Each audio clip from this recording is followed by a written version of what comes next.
Welcome to The Explainer. So let's talk about 2026. The whole year is shaping up to be this incredible economic tightrope walk.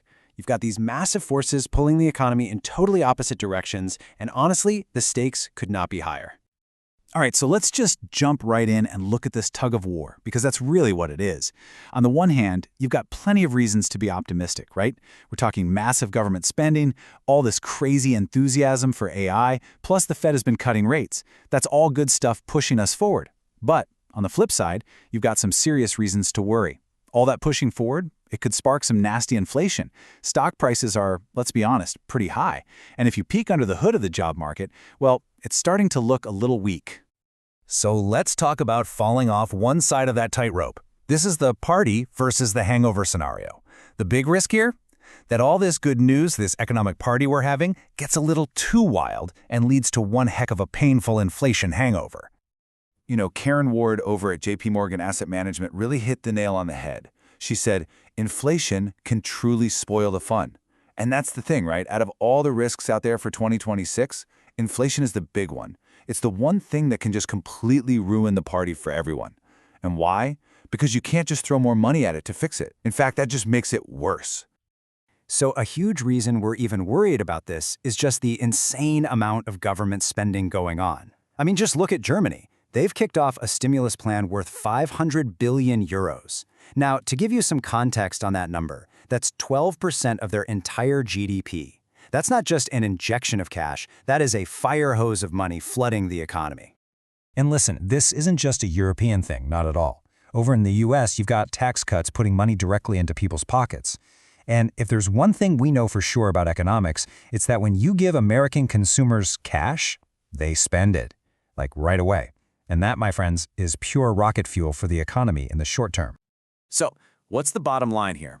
All this policy excess, as some are calling it, that's the reason markets have been so resilient, even with a bunch of bad news floating around. But, and this is a big but, it is a classic double-edged sword. All that spending is basically like piling up dry wood for an inflationary bonfire. And once that fire gets going, man, it is really, really hard to put out. Okay, so now let's walk over to the other side of the tightrope. Because while an overheating economy is one danger, the opposite is just as scary. An economy that cools down way too fast, dragging the job market down with it.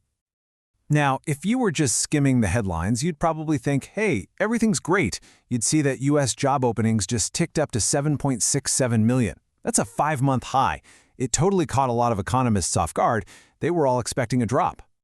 But, and this is where it gets really interesting, if you dig just a little bit deeper into that exact same report, the story completely changes. A much more worrying picture starts to come into focus.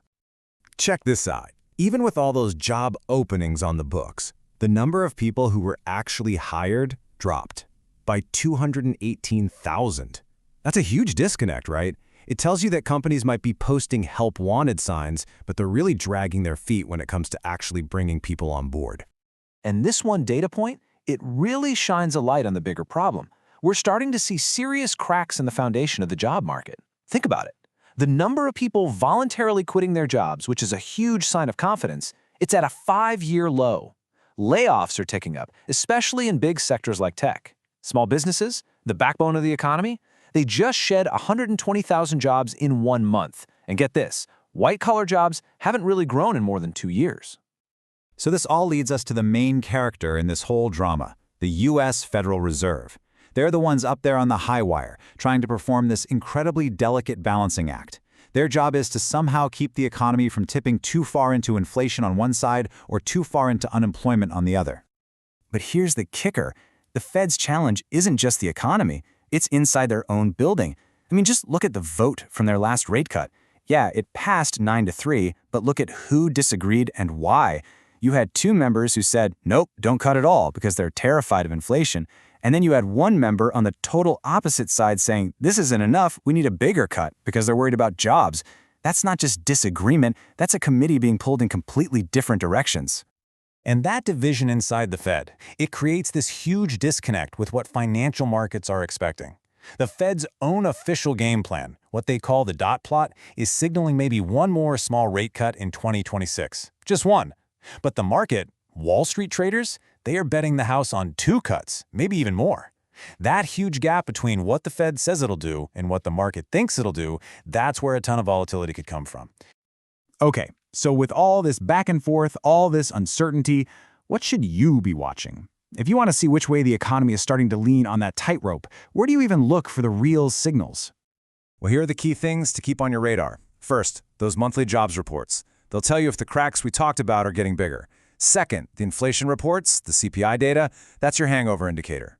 Obviously, you have to listen to every single word the Federal Reserve says and watch their dot plot like a hawk. And here's a pro tip. Keep an eye on layoff announcements from big companies and check out consumer sentiment surveys. Those can be fantastic early warning signs. And all of this really leaves us with one big final question to chew on. Think about it. We've just been through years of unbelievable government stimulus, and now we have these incredibly disruptive technologies like AI shaking everything up. In a world like this, is a nice, stable, balanced economy even possible anymore? Or is this constant, nerve-wracking tightrope walk just the way things are now?